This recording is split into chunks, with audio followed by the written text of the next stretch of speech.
에스겔 13장 1절입니다.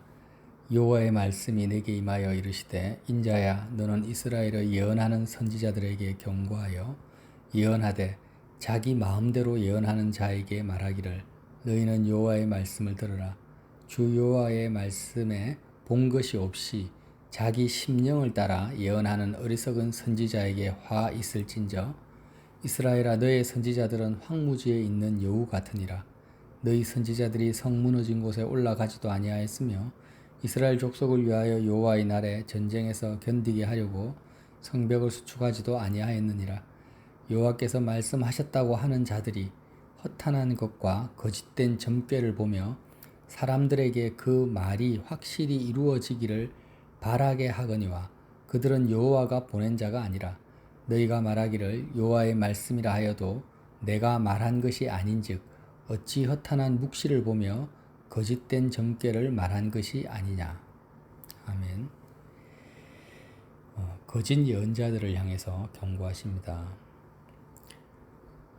우리가 어떻게 참된 예언과 거짓 예언을 분별할 수 있겠습니까?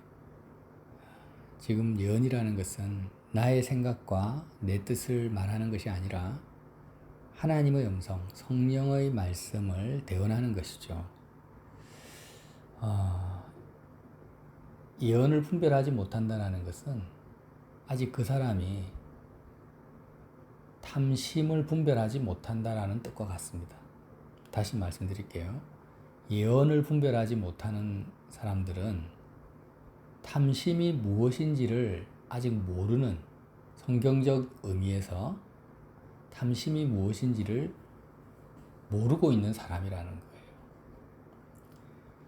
탐심은 우상숭배이고 마귀에게 쏟고 있는 상태, 내 심령이 마귀에게 쏘가 있는 상태를 탐심이라고 합니다.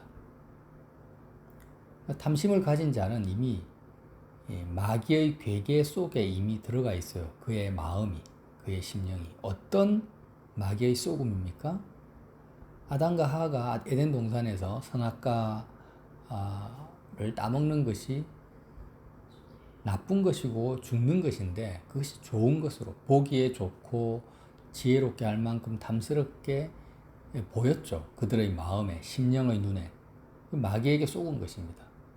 똑같아요. 하나님만이 좋으십니다. 좋으신 분이세요. 창조주시니까, 주권자시니까. 하나님만이 모든 좋은 것이 되신다고 말씀을 드렸습니다. 피조물이라는 것은 스스로 계신 여호와께로부터 나온 존재들인데 말씀으로 지음받은 피조물이라는 의미 자체가 창조주 하나님과의 연관성을 떠나서는 모든 의미를, 존재 의미를 상실하는 대상이 피조물입니다.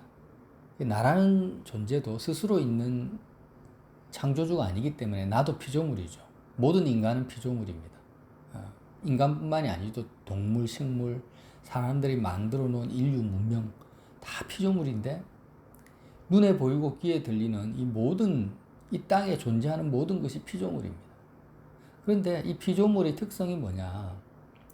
창조주 하나님과의 연관성이 없는 상태에서는 피조물의 존재 의미가 없어질 뿐 아니라 암세포와 같이 죽은 상태, 좀비와 같은 상태, 해악을 끼치는 존재가 돼버리는 거예요. 피조물 자체는 좋은 것도 아니고 나쁜 것도 아닌데 하나님 아버지 창조주와의 연관성이 끊어지면 암세포처럼 나쁜 아주 사망의 것이 돼버리고 하나님의 뜻과 계획과 섭리 가운데 피조물이 들어와 있으면 좋은 역할을 하게 됩니다. 피조물 자체가 좋은 것이 아니라 하나님, 좋으신 하나님으로 말미암아. 탐심이라는 것은 하나님의 뜻과 섭리와 계획도 없고 하나님과의 연관성이 없는데도 불구하고 그것은 좋다. 돈이 좋다. 건강이 좋다. 이 땅에서 오래 사는 것이 좋은 거다. 내 자녀가 잘 되는 것이 좋은 것이다. 라고 믿는 것이 전부 마귀에게 속은 상태고 탐심이라는 것입니다. 이런 탐심을 가진 상태로 사람들이 물어봐요. 거짓 예언자들에게. 어느 직장을 구하는 것이 어느 직장으로 가야 되겠습니까? 내가 취업을 해야 됩니까? 학교를 가야 됩니까? 어떤 사람하고 결혼을 하고 교제를 해야 될까요? 내 자녀를 어떻게 키워야 됩니까? 그러니까 항상 수평이라는 것은 미래, 과거, 현재를 말하는 것입니다. 앞에 있을 미래의 일, 이런 의문들, 수평적인 질문을 가져요. 이 땅에 속한 것들, 이 세상이라는 틀 안에 갇혀서 내가 무엇을 해야 되느냐, 무엇을 가져야 되느냐, 이런 문제들에 휩싸여 있는 것이죠. 이걸 탐심이라고 했죠. 그래서 이런 탐심을 가진 상태로 수평적인 질문을 던집니다. 모든 사람이 거의 99.9%의 질문이 다 수평적인 질문이에요. 그 의미를 아시겠습니까? 지금 내 자녀가 대학을 가야 되는데, 대학을 가야 됩니까? 아니면 뭐 검정고시를 봐야 됩니까? 어떤 대학을 가야 전부 수평적인 질문이고, 이 세상에 갇혀 있는 질문들이라는 거예요. 그러니까 어떻게 무엇을 선택해야지 내가 더 좋은 선택을 할 것이냐라고 질문을 가지는데, 뭐라고 했습니까? 좋은 것은 어떤 선택의 문제가 아니라는 거예요. 어느 직장에 들어간다고 해서 그것이 나에게 좋은 것이 아닙니다. 내 자녀가 대학을 간다고 해서 좋은 것도 아니고, 자녀에게 오래 산다고 해서 나에게 좋은 것도 아니에요. 뭐가 좋은 것입니까? 오직 모든 좋은 것은 하나님 아버지 한 분밖에 없어요. 하늘에 계신 아버지만이 좋은 분이시라는 거예요. 야고보서에도 온전한 선물과 좋은 것이 위로부터 빛들의 아버지께로부터 내려온다고 했죠. 그러니까 예수님은 항상 우리에게 나쁜 것을 주시지 않고 좋은 것만을 주시는 분이십니다. 그래서 예수님은 뭘 주십니까? 하나님 아버지께로 우리를 인도하신다라는 거예요. 공생애 때 주님이 어떻게 사셨는지를 보면 이제 탐심이 무엇인지를 분별하게 되는 거죠. 제자들은 주님, 내가 이제 좌의정 우의정이 되고 싶습니다. 주님을 통해서 출세하고 싶습니다. 이렇게 주님 앞에 나와왔지만 주님은 십자가에서 죽으셨습니다. 곧 제자들을 하나님 아버지께로 인도하셨습니다. 수많은 군중들이 예수님을 왕으로 세우면서 좀 더 나은 복지국가 이스라엘, 독립국가 이스라엘을 추구했지만, 예수님은 군중들에게 그러한 군중들이 바라는 이 땅에서의 어떤 국가나 경제나 대소사의 문제를 해결해 주시려고 하신 분이 아니라 공생의 전체의 기간 동안 오직 하나님 아버지께로 가는 길로서의 예수 그리스도 주님을 나타내셨다는 거예요. 그 예수님의 방향은 항상 수직적이라는 말은 하늘에 계신 아버지께로 우리를 인도하시는 데만 관심이 있으십니다. 그러나 군중들과 제자들은 수평적으로 이 땅에서 어떤 일을 해야 되느냐, 어떤 일을 하는 것이 하나님 뜻인가, 내가 장사를 해야 되느냐, 뭐 주식을 해야 되느냐, 아니면 공무원이 돼야 되느냐, 이런 것에 주님은 관심 자체가 없으시고 그거는 중요한 것이 아니다. 좋은 것도 아니고 나쁜 것도 아니고 아버지의 뜻대로 행하는 것만이 유일하게 좋은 것이다. 그러므로 하나님 아버지께로 먼저 가야 된다는 거예요. 여러분, 예를 들어서 청년들을 한번 봅시다. 내가 지금 어느 직장으로 가야 됩니까? 라고 물어볼 수 있죠. 궁금하죠. 나는 지금 선택지가 많아요. 공무원이 돼야 될지, 공기업에 가야 될지, 중소기업으로 가야 될지, 뭐 창업을 해야 될지. 그래서 하나님 뜻대로 하고 싶습니다라고 물어보지만 예수님은 그런 질문에 답하지 않습니다. 정말 인격적 예수님을 만난 사람이라면 예수님은 그런 질문에 답하지 않아요. 꼭 기억하십시오. 그런 질문에 답하는 사람을 거짓 선지자라고 하는 거예요. 거짓 선지자입니다. 예수님은 어떻게 인도하십니까? 그런 청년에게 아무개야, 네가 공기업에 가든 공무원이 되든 중소기업에 가든 그런 것은 좋은 것도 아니고 나쁜 것도 아니야. 지금 너의 심령의 상태가 탐심을 벗어나야 돼. 이 세상에 어떤 것이 좋을 것이다 라고 생각하는 것 자체가 탐심이고 마귀에게 쏘은 상태야. 그러니까 너는 나의 십자가로 와야 된다. 내가 너를 데리고 십자가로 가서 세상에 대해서 너가 먼저 죽어야 돼. 구약적으로 말하면은 번제단에 성전으로 갔는데 번제단을 통과해야만이 성소에 들어갈 수 있잖아요. 그러니까 번제단을 먼저 통과해야 되는 겁니다. 번제단을 통과하지 않고 번제를 드리지 않고 성소로 들어가면 다 죽어요. 하나님을 만날 수가 없다라는 거예요. 살아계신 하나님 아버지를 만나는 것이 중요하지. 지금 어느 직장에 들어가느냐 시집 장가 가느냐 이런 것은 중요한 것이 아니라고 주님은 말씀하시는 거예요.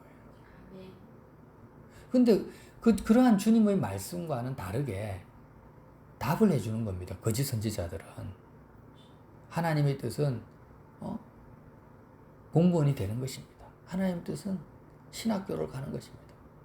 이렇게 말하는 사람들은 전부 거짓 선지자라는 거예요.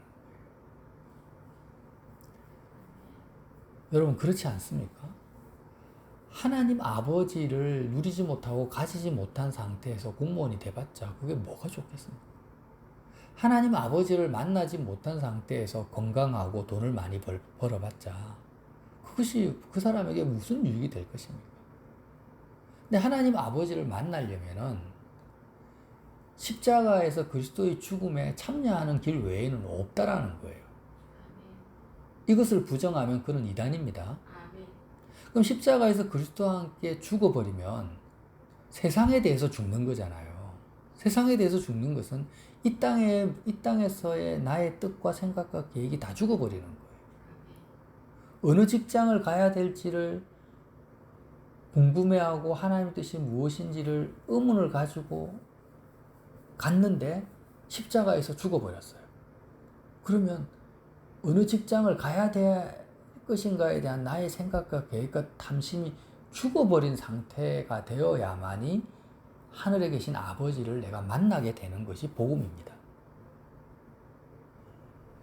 그러면 하나님 아버지, 세상과 상관없는 하나님 아버지를 만나게 되면 그 하나님 아버지와 본인이 정말 인격적 만남을 가지게 되면 하나님 안에 이 땅에서의 나의 삶의 아버지의 뜻이 나에게 전달되어져 오고 아버지의 뜻을 어떤 제3자가 아니라 본인이 직접 하나님 아버지의 뜻을 알게 되고 인도를 받게 된다라는 거예요. 이게 복음이거든요. 근데 십자가의 그 죽음 없이 예수님과의 만남 없이 제3자를 통해서 아버지의 뜻만을 쏙 빼먹는 거예요.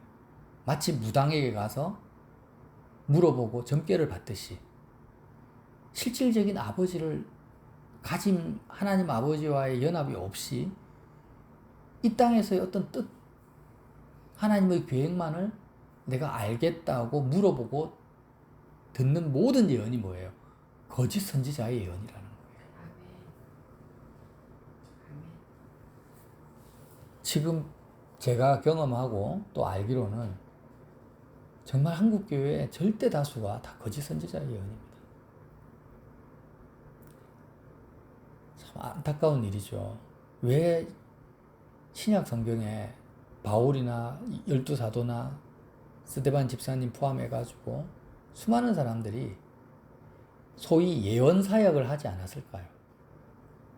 그들이 전문적으로 예언 사역을 하는 분들은 아무도 없어요. 물론 선지자라고 칭하는 사람은 있었지만 그들도 전문적인 예언 사역을 한 사람은 아닙니다. 그러나 지금 이 시대에는요, 예언 사역만을 전문적으로 하는 사람들이 많다라는 거예요. 그렇게 될 수가 없습니다. 모든 사람들이 탐심에서 벗어나지 못한 상태에서 예언 기도를 받으러 오는데 절대 다수의 사람들이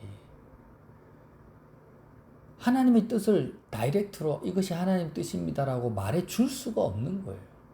그가 참으로 복음을 아는 사람이라면. 그 마음속에 탐심을 가지고 있는데 돈이 좋다고 생각하고 있고 성공하는 것이 좋다라고 믿고 있는데 어떻게 그들이 좋다라는 것을 하나님이 말씀을 해주십니까? 전부 거짓말이죠. 그래서 12사도나 초대교회 집사님들이 사람들을 향해서 예언사역을 한 것이 아니라 십자가의 예수님을 전하는데 목숨을 걸었던 거예요. 십자가의 예수님을 그들이 전한 것입니다. 예언의 은사가 없어서 예언사역을 전문적으로 한 게 아니에요. 그리고 회개를 시켰죠. 회개를. 세상에서 돌이켜서 하나님께로 가도록 복음을 전한 것입니다. 우리도 마찬가지예요. 분별해야 됩니다. 내 마음에 탐심이 있는가? 이 세상의 어떤 상황이나 환경이나 수평적으로 내가 이랬으면 좋겠다, 저랬으면 좋겠다, 이런 상황이 더 좋은 것이다라고 생각하는 모든 것이 아직 십자가의 주님과 연합되지 않은 상태, 세상에 대해서 죽지 못한 상태인 것을 분별하고, 탐심이 있으면은 세상에 어떤 것을 바라는 마음이 있다면 하나님의 뜻을 물어보면 안 됩니다. 물어보는 순간 우리는 미혹에 빠지는 거예요. 무조건 주님께 가야 되죠. 번제단을 통과해야 되고 그리스도의 죽음에 참여하고 나서 세상 어떤 것과 상관없이 정말 하늘 보좌에 안치움받은 상태에서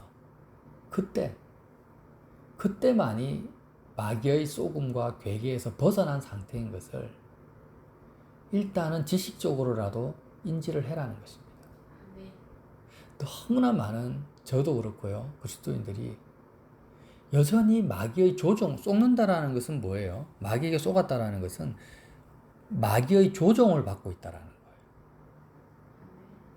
마귀에게 조종받고 있습니다. 마치 그 줄 끈에 매달린 인형처럼. 그 마귀에게 조종받고 있는 상태인데 어떤 환상을 보고 꿈을 꾸고 예언을 해도 그것이 하나님께로부터 온 것일 수가 없는 거죠. 예수님은 진리십니다. 우리를 조종하시는 분이 아니에요. 그 진리 대신 예수님을 만나야 되는데 진리 대신 예수님을 만나지 못한 상태에서, 귀신 들린 상태에서 본인은 지어낸 것이 아니에요. 사실 제가 보면은 지어낸 것이 아니라 실제로 봅니다. 환상도 보고 꿈도 꾸고 막 음성을 들어요. 그런데 기가 막히죠. 마귀로부터 오는 거예요. 광명의 천사, 거룩한 성령을 가장한 마귀로부터 오는 것인데 거짓 선지자들은 본인 스스로는 성령의 음성을 듣고 있다라고 착각하고 있는 거예요. 다시 한번 말씀드립니다. 탐심이 무엇인지를 분별하지 못하는 사람은, 못하고 예언하는 사람은 전부 거짓 선지자고, 본인이 탐심을 벗어나지 않은 상태에서 예언하는 것은 전부 거짓 예언입니다. 에스겔서가 그것을 말씀하시는 거예요. 백성들이 담을 쌓았는데, 담이라는 것은 하나님과 나 사이의 담이에요. 그 담이 뭘까요? 탐심입니다. 아, 돈이 좋다, 건강하는 것이 좋다 라고 생각하는 것이 다 담인데, 거짓 선지자는 그 담에다가 회칠을 해요. 회칠이라는 것은 그것은 좋은 것이다 라고 더 꾸며준다라는 거예요. 하나님이 가장 싫어하시는 거죠. 아예 거짓말인데 하나님의 뜻이라고 못을 박아버리니까 백성들은 거짓 선지자, 거짓 예언자에게 빠져버리면 이제 벗어날 길이 없는 거예요. 특별한 경우가 아니면. 탐심을 가지고 왔는데 회개해라. 그것은 우상숭배야. 수직적으로 이제 예수님의 인도를 받아야 되라고 복음을 전하는 사람을 만났을 때 유일하게 회개할 기회가 얻어지는데, 이 거짓 예언자들을 만나버리면 오히려 더 탐심을 부추기는 거예요. 십자가를 이야기합니다. 거짓 예언자들, 이 시대의 거짓 예언자들, 여러분 십자가 이야기하고 회개를 강조하고 탐심을 버리라고 합니다. 하나님의 나라와 의를 구하라고 합니다. 이 시대의 거짓 예언자들이 그렇게 해요. 그러나 정작 본인은 탐심을 버리지 못합니다. 그리고 진짜 십자가가 뭔지를 몰라요. 그리스도와 함께 죽는 것이 뭔지를 모르는 거예요. 모르면서 다 이야기를 하는 거예요. 거룩한 척, 거룩한 척, 정말 성령 충만한 척 이야기하는 것입니다. 십자가의 복음을 정확하게 우리가 알지 못하면 분별할 수가 없는 것이 거짓 예언입니다. 저와 여러분이 정말 예수님, 우리를 하나님 아버지께로 인도하시는 예수님, 무엇을 통해서요? 십자가의 죽음과 부활을 통해서 그 예수님만을 붙들어서 모든 탐심과 거짓 예언에서 벗어나는 온전한 자유를 누리시기를 예수님 이름으로 빌어드립니다.